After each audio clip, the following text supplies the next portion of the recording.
Assalamualaikum warahmatullahi wabarakatuh. Jumpa lagi hari ini dengan Bu Guru dalam pembelajaran kita, yaitu proses pencernaan makanan pada manusia. Minggu lalu kita sudah bahas mengenai sistem pencernaan makanan pada hewan. Oke. Dan di minggu ini kita akan kembali melanjutkan pembelajaran kita mengenai pencernaan makanan. Tapi sebelumnya, tahukah kamu apa itu arti pencernaan? Pencernaan merupakan proses mengubah makanan dari ukuran yang besar menjadi ukuran yang lebih kecil serta memecah molekul makanan yang kompleks menjadi sederhana menggunakan enzim dan organ pencernaan. Proses pencernaan makanan pada manusia dibagi menjadi dua macam. Yang pertama adalah pencernaan makanan secara mekanik. Yang kedua, pencernaan makanan secara kimiawi. Pencernaan makanan secara mekanik adalah proses pencernaan makanan, yaitu mengubah makanan menjadi kecil dan lembut.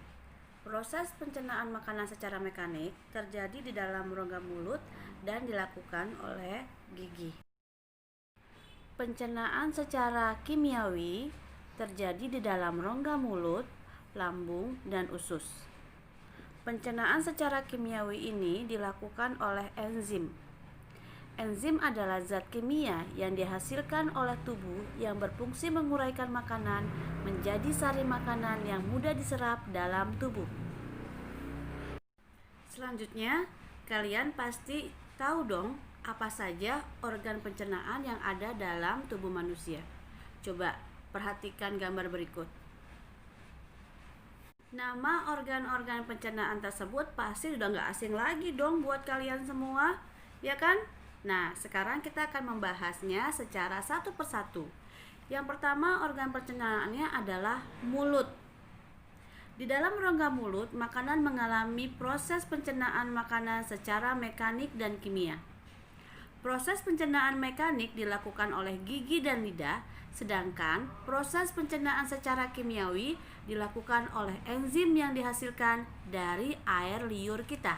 Yang kedua adalah kerongkongan atau esofagus, adalah saluran penghubung antara mulut dan lambung.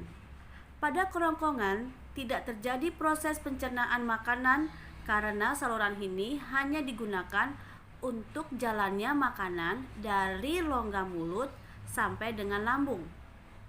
Di dalam kerongkongan terjadi gerakan peristaltik, yaitu gerakan mengembang dan mengempis yang dilakukan oleh alat tersebut untuk mendorong makanan kita dari mulut agar menuju ke dalam lambung.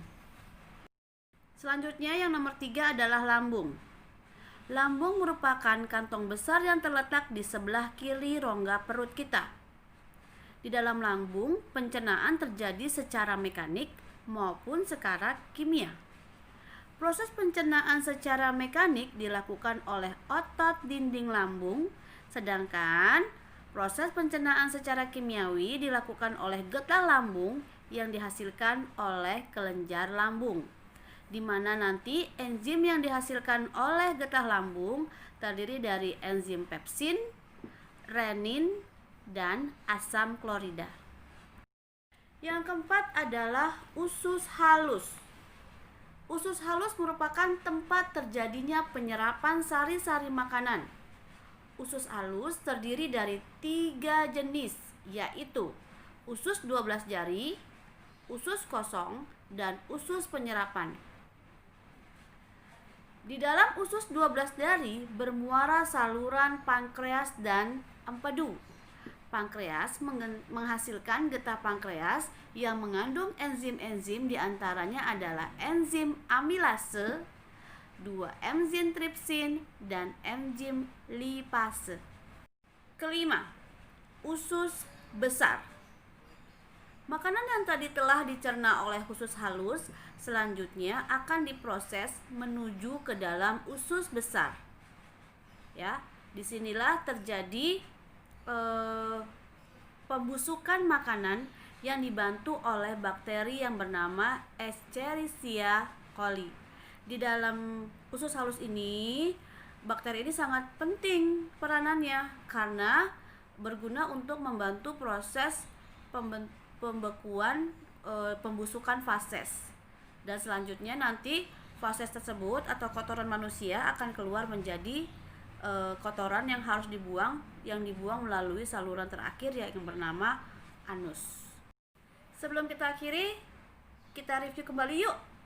Apa saja sih organ pencernaan yang ada dalam tubuh manusia? Oke, yang pertama adalah mulut. Yang kedua, kerongkongan. Ketiga, lambung. 4, usus halus. 5, usus besar. Dan yang keenam adalah anus atau saluran pembuangan. Demikian pembelajaran kita hari ini. Kalian dapat membaca kembali buku materi kelas 5 tentang proses pencernaan makanan pada halaman 17 sampai dengan halaman 21. Sampai jumpa, tetap semangat dan selalu tetap di rumah.